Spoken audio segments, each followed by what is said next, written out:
So, white folks, white creators in general, come here. We need to have a conversation. Kendrick's child isn't anywhere near to as light as Drake's.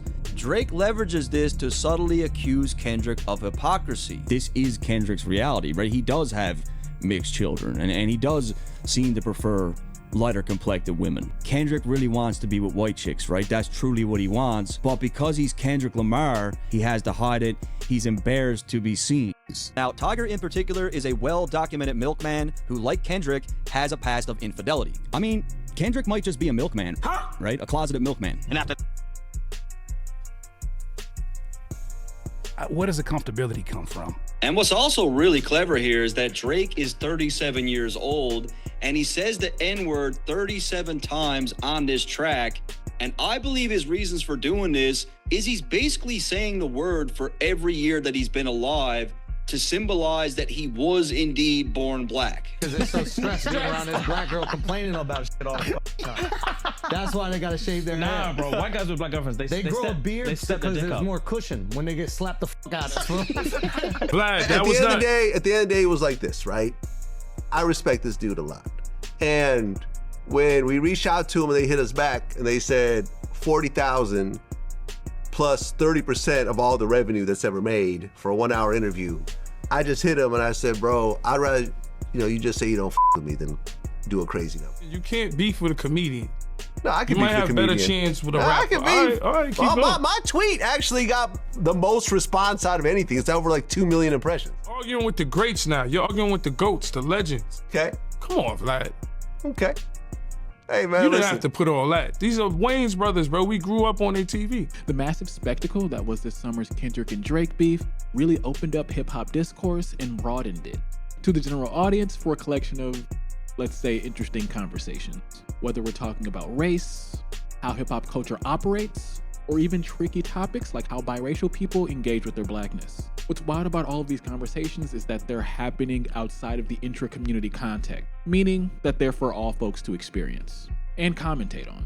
And while conversations about race have persisted and have always been a part of hip-hop culture, we can also be honest about how a lot of non-black people engage with hip-hop and its culture within a pop culture context. A context that is often devoid of interactions with actual black people. And that's how I personally feel we get moments like this. Kendrick might just be a milkman, right? A closeted milkman. and after that it's over. You wake up and you don't even know what you done. Uncle Ruckus? Uncle Ruckus? Uncle Ruckus? Yikes. So it's looking like the white boys are having a habitual line stepper moment. And I'd like to unpack this. But before we get into it, if you appreciate the video, leave a like. If you really mess with my channel, give me a sub.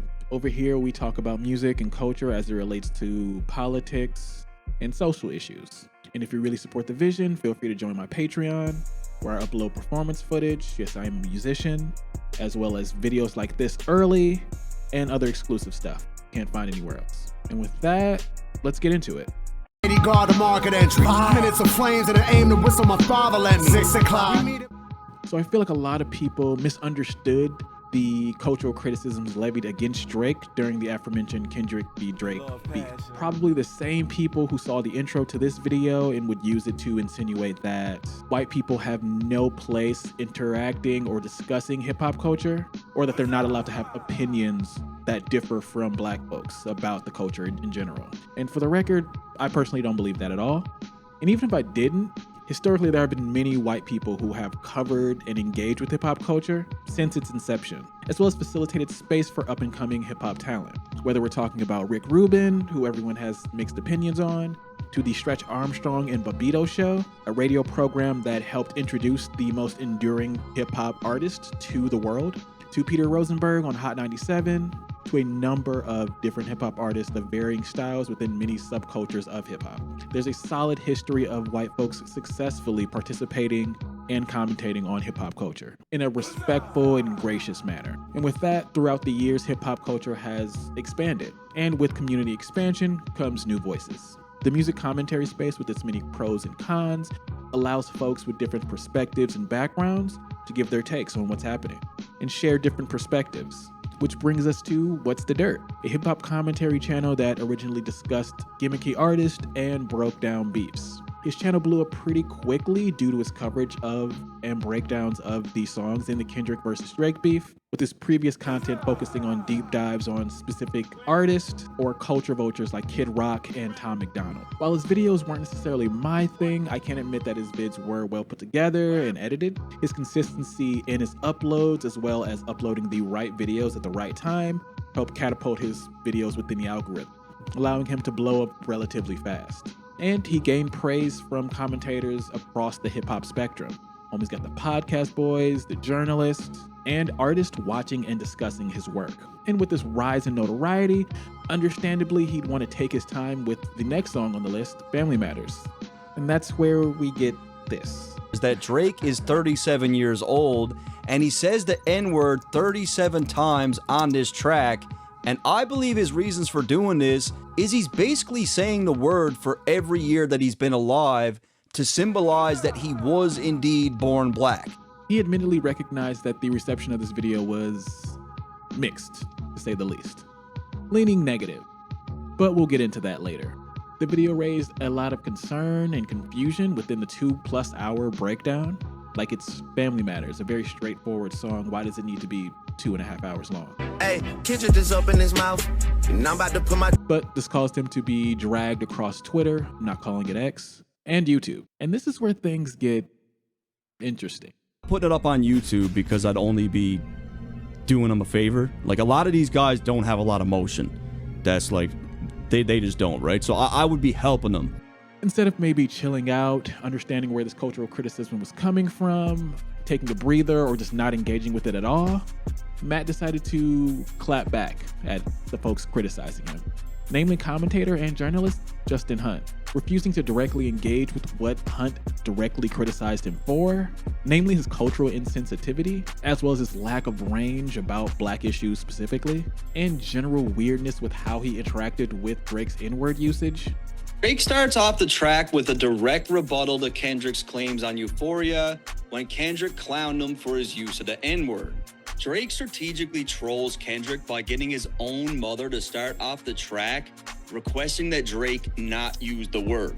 Maybe in this song, you shouldn't start by saying... It's pretty clever because his mother probably doesn't approve of him using this word either. He said it's pretty clever. She probably asked him many times over the years not to use it, but she ultimately couldn't do anything about it because Drake is half black, the other side of his family uses it, so she had really zero. Drake is half black, the other side of his family. What's the Dirt initially tried to make an example out of Justin Hunte, aka the company man, who is a pioneer within hip-hop media, especially when we're talking about essays and breakdowns regarding hip-hop culture. It's easy to see the space is saturated now, but Justin Hunte was making detailed, well-researched, and cited videos about hip-hop culture back in 2015, providing somewhat of a media hub space for both young folks looking to engage with hip-hop media and culture, as well as old heads looking to keep up with culture news. This evolved the landscape on how we talk about and cover hip-hop media today.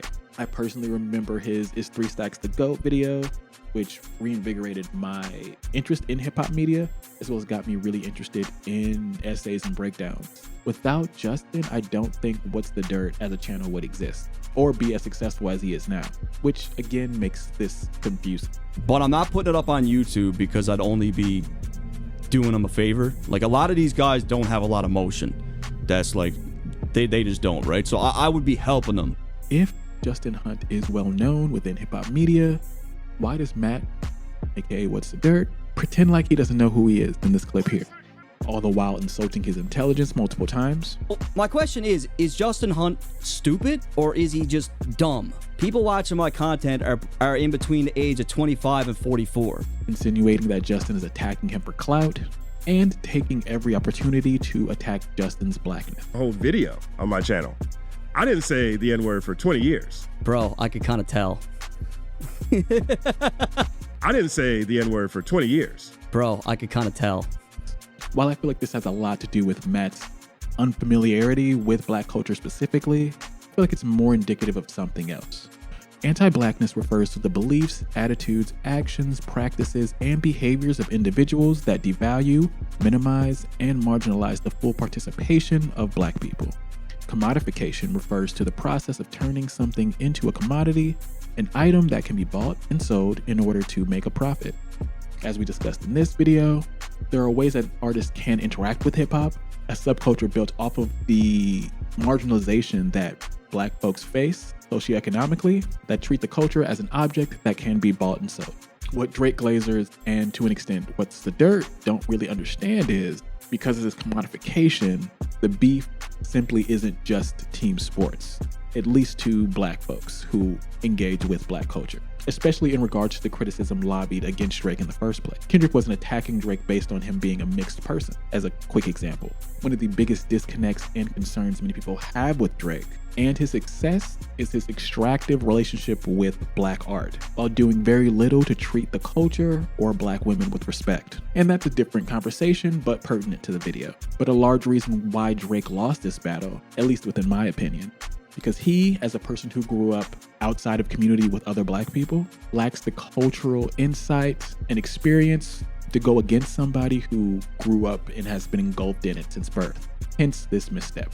As a kid for me, heard it on the Button podcast, it's gotta be true. They told me the spirit of Machiavelli is alive. Or this one. Hey, please, always rapping like you about to get the slaves free. And with that, Drake's continued commodification of hip-hop culture and his massive popularity through his brand or recognizability, his audience can in turn engage with his take on hip-hop culture without having the intra-community conversations that Black folks within the culture are used to having. Like, you know, maybe having the understanding that throwaway lines about slavery are weird and anti-Black. Whipped and changed you like American slave. But anyway, since he's so popular, his audience doesn't have to take the time to think like that deeply about he engages with subjects like this, which in turn normalizes a level of anti-Black sentiment within his audience and his work in the first place. And to be clear, Drake is a Black person, regardless of how he was raised. The critiques in this battle are specifically about how he extracts from Black culture for profit while giving nothing back. And within this situation, folks who overplay his importance are doing the same thing. They care little about his weird antagonism with Black women, an obsession with younger women, and purely about how he's the most popular and therefore his voice is the most important. Therefore, hyperscoping this capitalist lens within hip-hop culture, something built off of the backs of poor working class Americans who were able to recontextualize something in a private setting and make it a new form of communication and expression, which makes this a huge problem if we're talking about Black art, protecting its integrity. So when Kendrick's calling him out, in this aspect, it's deeper than rap. Look, I know this is all about culture and not really about race, but no matter how you spin it, a lot of the themes that Kendrick uses in his own music, Drake's family also went through, and that is his heritage. I went through his dad's entire genealogy. His family's from the deep south, right? They were indeed enslaved. They've really had it bad. And you can't remove that blood from Drake. Jesus Christ. Great. So now we can get back to how What's the Dirt responded. And I'll briefly go over the apology as well, which was weird to me because Matt, again, lauded Justin for the important work that he's done and how crucial he is to the space. It's going to sound kind of fucked up, but Justin is actually someone that I respect. And it's going to...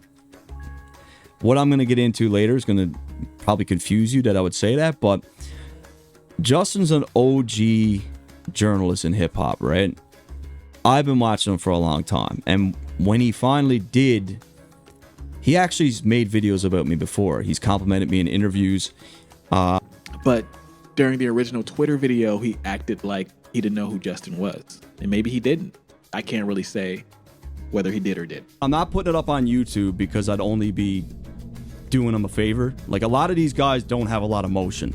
But in addition to doing that, he also called Justin unintelligent multiple times, opined on his N-word usage, and called him Carlton. You know, general racist behavior. Why is this racist? Because this signals how he views Black people. Insinuating that Justin isn't an authentic voice within hip-hop because he doesn't talk street enough is a way of stereotyping Black people and their thoughts and views because they speak a certain way, which is a very common thing that a lot of Black creators get. I know Jacques Morel also deals with something like this. and has talked about it openly, even though he's been covering hip hop for a long time. I've also personally experienced this, even though I was born and raised in East Cleveland and grew up literally down the street from where Bone Thugs and Harmony were formed. With these conversations, it's very apparent how hip hop fans and folks who are commentating on the culture view other Black people and how they interpret community differences without understanding how these communities function. And this is because at the end of the day, they don't really interact with us. They by and large engage with Blackness through their consumption of hip hop. Justin's video about My Family Matters, basically his main critique was that I lack nuance to talk about certain things in hip hop. Not just hip hop, but Black culture, African American culture. He said I lacked that nuance. And whenever anyone would say that to me, I would take it as a huge insult, because I looked at it like, I've been listening to hip hop since I was like 8, 9 years old. I became obsessed with this when I was a kid, flicking through magazines. I became enamored with this culture from an extremely young age, and that just never changed. But it's only now I'm realizing the knowledge of the music is not enough. The knowledge of the music is only one part of it. And because I had this, and because I watched all the movies and all the pop cultures, all that stuff, because I had this knowledge, I felt like when someone would say, you don't get it, you don't get, that would always offend me. And when I'm getting to the Carlton thing, when I called him that, really what I meant by it, in my mind, was that he's like a straight edge type of dude, and that's it. Not knowing at all how the gravity of what that word means or what that represents. So I'd say the volatility of the hip hop commentary space is mostly an extension of the sensationalization perpetrated by DK Academics and Trap Lore Ross. Two channels built off of a direct and disgusting extraction and exploitation of street culture. They were able to amplify regional drama, profit off of it, and then just act like they were just reporting on what's going on while not digging that deep into the socioeconomic conditions that caused these disparities in the first place. This era was more or less focused on the shock and awe of the escalation in violence rather than humanizing the folks involved. That, and for the most part, these creators were looking to get clicks and views. And this engagement kind of became the norm within the space, especially in the normative commentary community on YouTube. The deep dives weren't that deep, but had easy to understand information that kept your attention. As the space grew, the content continued to democratize, and for the algorithm, timely content took center stage. The spectacle of hip hop, as well as the always online nature of this coverage, allowed a lot of folks to look deeply into it without actually having any textual cultural experience with said art. That and the algorithm as we know it, and audiences to some degree, prioritize white content creators. And I guess that's how you get the snowball of extractive hip hop commentary devoid of prominent Black voices who understand how to contextualize and engage with anti-Blackness and racism, which gives us clips like this. What is the black girlfriend effect? This is you don't know about glow this. up the other culture. Yeah, so you'll see a guy who's had a Black girlfriend, all of a sudden he's got buzz cut, like clean shape up, glows up, bro. Yeah, I like that. I like that. They shave their hair because they start losing it. Because they're so stressed being around this black girl complaining about shit all the fucking time. That's why they gotta shave their hair. Nah, bro. White guys with Black girlfriends, they grow step, a beard because there's more cushion when they get slapped the fuck out of them. That's hilarious. I think the black girlfriend effect. It might be a protective instinct, bro. You think? Protective. Yeah. Do you guys have you ever had black girlfriends? Yeah. Have you ever had white girls? Yeah. Oh wow. Okay. What's your favorite? This breakdown in communication is contingent on colorism and anti-Blackness, which is why I think that this clip is pertinent to the conversation. For context, that is Andrew Schultz on his podcast, making a collection of anti-Black racist jokes about Black women, while the men from Shits and Gigs laugh uncomfortably, highlighting the misogynoir rampant in these male-heavy spaces.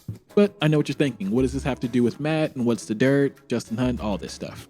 A lot actually, but let's go over a couple definitions first. Misogynoir refers to the hatred of, aversion to, or prejudice against black women. Colorism refers to discrimination against individuals with a dark skin tone, typically amongst people of the same racial or ethnic group. Why is this important?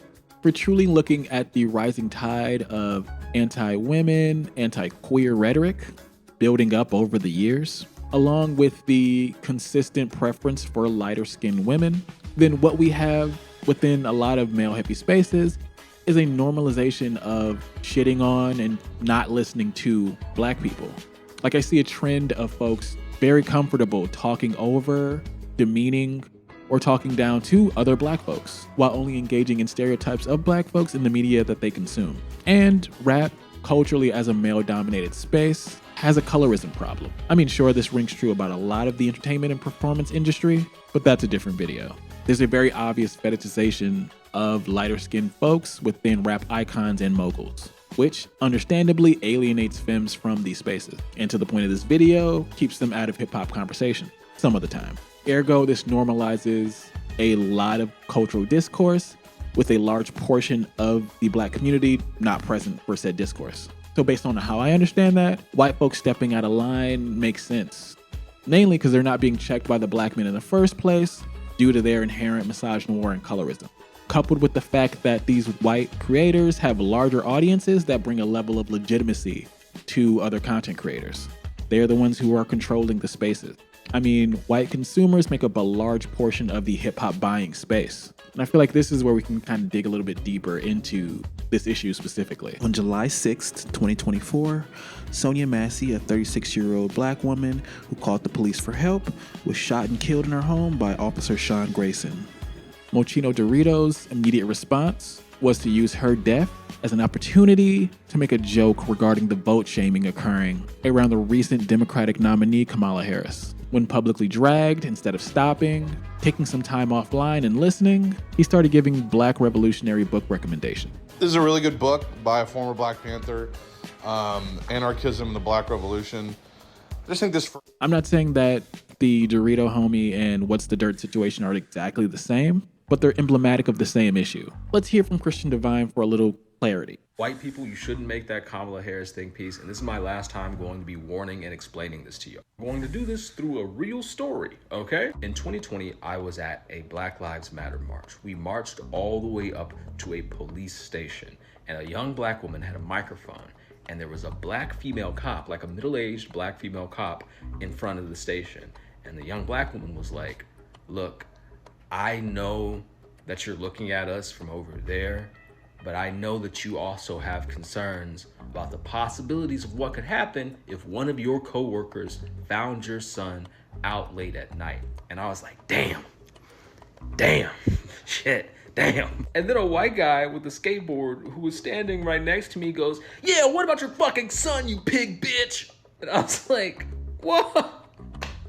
What? You have inherent biases that you are unaware of, and things that you might not catch. And in trying to make that video, you think you're going to sound like that first person, and you're gonna sound like that white guy, and it's not gonna be good. In these situations, Black lives, Black identities are used as props, specifically in arguments, in ways that dehumanize other Black people, while presenting an underdeveloped understanding of Blackness, usually without any Black people present, or in some cases with Black men present, tolerating the racism to appeal to white audiences. We can see that in What's the Dirt counting niggas in the Drake song, calling someone a milkman and then playing a clip of Uncle Ruckus to communicate that, or referring to another Black person as Carlton to silence their criticism within hip-hop culture. The Shits and Gigs dude saying that they saw no attractive women in Atlanta, a majority Black city, and then going on a show to laugh at egregiously racist jokes from a man with a Nazi haircut. Theory. You know Kai Siri? Yeah. Shout. I have no idea. What the fuck So that's let me about. just ask you, as a black dude, like when you said shouts out Caitlin Clark, was there like a buzzer that went off in your head, like say a black woman real fast, or else people will think they're gonna call you a sellout? Yeah. I like that you kept it real. You can't leave Caitlin right. And then you had to say 2 black girls. No, I think it kind of serious that she's fine. She's so beautiful. I saw her in real life. She's beautiful. It's ridiculous. Really? Yeah, and she's not as tall as I thought. Or Dorito Homie thinking it's okay to use the murder of a neurodivergent black woman as content to express his frustration with establishment politics. Through line with all of this is how blackness is a commodity, something to be used for content. It can be used to intellectualize a perceived identity, to make a joke, or as a shield against criticism. I, for one, am thankful that there are still broad communities online of black folks of varying different backgrounds and beliefs, who at the very least can band together and hold these folks accountable. So what now? I honestly don't know. Matt's apology was weird. Justin absolutely dog-walked him in his response. They had a chat in private, so we'll see how it plays out. But I think everything's cool. All I can say is that white folks should really take heed of these stories and attempt to do better. And to that point, I feel like folks can redeem themselves. I don't think this is the end of anyone's career if they choose to listen and change how they interact with the space going forward. But with that, maybe y'all should learn what the word hubris means. Just a thought. And that's all I have to say. Thanks for watching. I feel like Curtis King and Chilling with Monet had really great coverage of the story, so I'd recommend watching their streams. As I mentioned, Justin, aka the company man, had a conversation with What's the Dirt, and the situation is both behind them. You'll see some names. Again, very thankful for the support. Thank you for watching. If you want to see some of this stuff early, as well as performance footage, my drum videos, make sure to check out my Patreon. And if you made it this far, drop some book emojis in the comments, or let me know what book you're reading. I really want to know. What's your favorite book?